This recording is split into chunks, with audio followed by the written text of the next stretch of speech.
Now to an Eyewitness News exclusive. A resident at a women's shelter died as paramedics tried to rush her to the hospital, but she died in a broken down freight elevator, and that's raised a ton of questions. 7 on Your Side investigative reporter Jim Hopper is here to explain. Jim?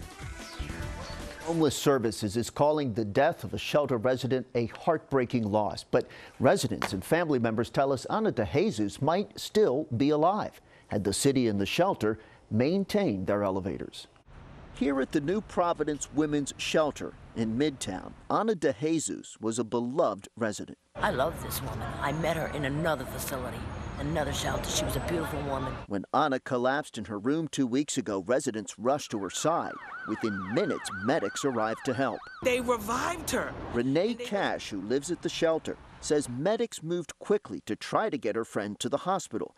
They were forced to take a freight elevator because the shelter's passenger elevator had been broken for months. They just kept, breaking down off and on. They would call the people to come and fix them.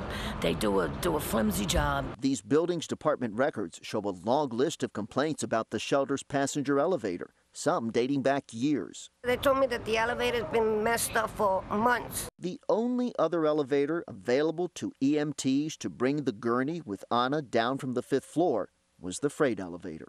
The elevator broke down with the EMS, and Anna in the elevator, she didn't get a chance to come down to go and get medical help at the hospital.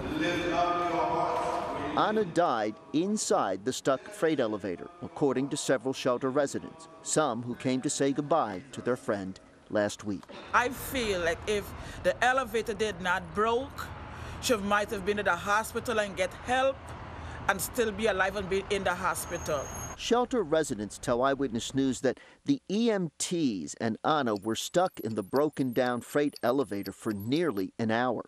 The tragedy could have been avoided, they say, had the building's owner fixed the passenger elevator when cited for creating a hazardous condition last November. The building owner? The city's Department of Homeless Services. So if you're waiting for a part for 6-7 months, all of a sudden Anna passes in the little freight elevator, and now all of a sudden the elevator's working? Really?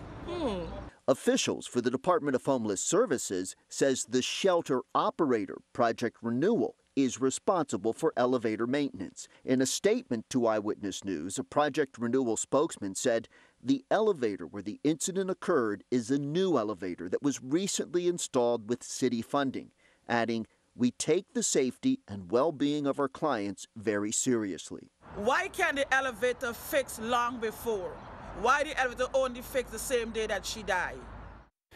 One city official tells us no one could have predicted the freight elevator would have broken down and that it was a horrible confluence of unfortunate events. A DHS spokesman says they will provide Ms. de Jesus' family and fellow shelter residents with, quote, any and all support during this difficult time.